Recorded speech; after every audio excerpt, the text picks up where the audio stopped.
Hello అండి. Hello. ఏపీలో next ఎవరు సీఎం అయితే బాగుంటుంది?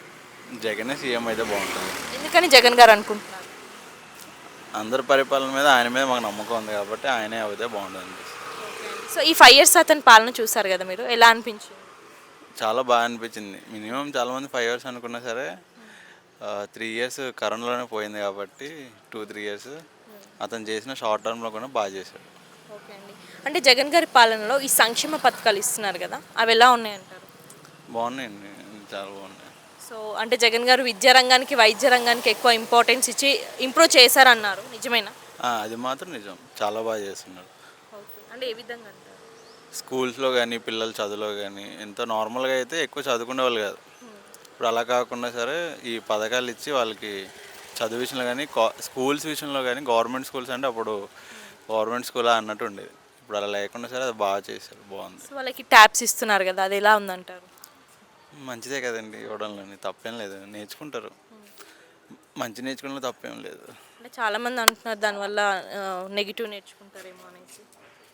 అది జగన్ మీద ఉండదు కదండి, అది మన మీద ఉంటుంది. అది మనం నేర్పించిన దాని మీద. ఇప్పుడు తల్లిదండ్రులు అనేది వాళ్ళు బాగా చూసుకొని పక్కన ఉంటేనేమో వాళ్ళు అలా వెళ్ళరు. చేయడం అని పని, దాన్ని మనం సరిదిద్దుకోవడం అనేది మన పని అనమాట. ఓకే అండి. సో అంటే డిజిటల్ స్క్రీన్లపై క్లాసెస్ కూడా చెప్తున్నారు, అది ఎలా అనిపిస్తుంది? డెవలప్మెంట్ అనుకుంటున్నాం. డెవలప్మెంట్. సో అడుదాం ఆంధ్ర అనేసి కూడా స్టార్ట్ చేశారు, అది ఎలా అనిపిస్తుంది? బాగానే ఉంది. నేనైతే వైజాగ్ వెళ్ళలేదు, చాలా రోజులు అవుతుంది వెళ్ళక. Me by. ఓకే అండి. సో అంటే జగన్ గారు సింగిల్గా వస్తున్నారు, మిగతా పార్టీలు అన్నీ కలిసి వస్తున్నాయి కదా, దీన్ని మీరు ఎలా భావిస్తున్నారు? ఒకరిని ఓడించి ఇప్పుడు నార్మల్గా అయితే ఒకడు బలంగా ఉన్నాడు అనేసి అని అందరూ ఏకమవుతారు. సో జగన్ బలంగా ఉన్నాడు అంటే మంచి చేస్తున్నాడు కాబట్టి, ఆయన దిగలేడనే బలం ఉందని తెలుసు కాబట్టి అందరూ ఒకటిగా కలిసి వచ్చి ఎలాగైనా దింపుదాం అనుకుంటున్నాం. అది దానికి ప్లస్ అంతే. సో అతని బలం ఏందనేది అందరూ తెలుస్తుంది. సో ఈ సచివాలయ వాలంటీర్ వ్యవస్థ ద్వారా ఎలా ఉందంటారు, అంటే వాళ్ళ సర్వీస్?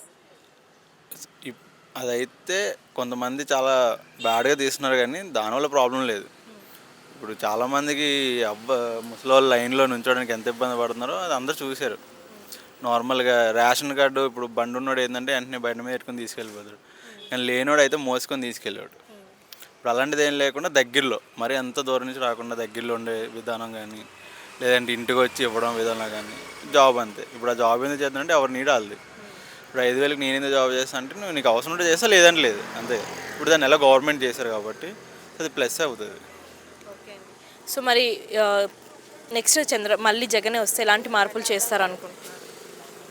నెక్స్ట్ జగన్ ఈసారి డెవలప్మెంట్ ఉంటుంది. డెవలప్మెంట్లో అయితే ఉంటుంది. ఇన్నాళ్ళు ఏంటంటే కాలేజెస్ ఇవన్నీ చేశారు కాబట్టి డెవలప్మెంట్ అయితే ఖచ్చితంగా ఉంటుంది. ఎందుకంటే చంద్రబాబు నాయుడు డెవలప్ చేసేది 20 ఇయర్స్ 25 ఇయర్స్ అంటారు. మరి ఇతను 5 ఇయర్స్లోనే 3 ఇయర్స్లోనే చేసేయాలంటే అలాగా. మిగతా వాళ్ళు చేయడానికి ఏమో 20 ఇయర్స్ కావాలి, 25 ఇయర్స్ కావాలి. మరి ఇతనికి 5 ఇయర్స్ అంటే అది కరెక్ట్ కాదు కదా. నువ్వు 5 ఇయర్స్లో అనుకుంటే మరి 18 విషయంలో మేమందరం విజయవాడలో ఉండాలి.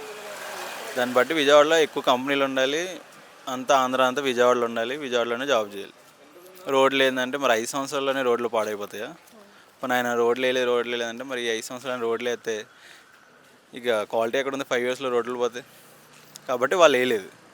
సో వేసే వాళ్ళని ఆపి ఇదంతా అంతే. వీళ్ళకి 25 ఇయర్స్ కావాలి. ఒక ముక్కలో నెక్స్ట్ సీఎం ఎవరంటారు? ఎప్పటి జగన్ అది 100కి 100% అంతే. 100కి 2%.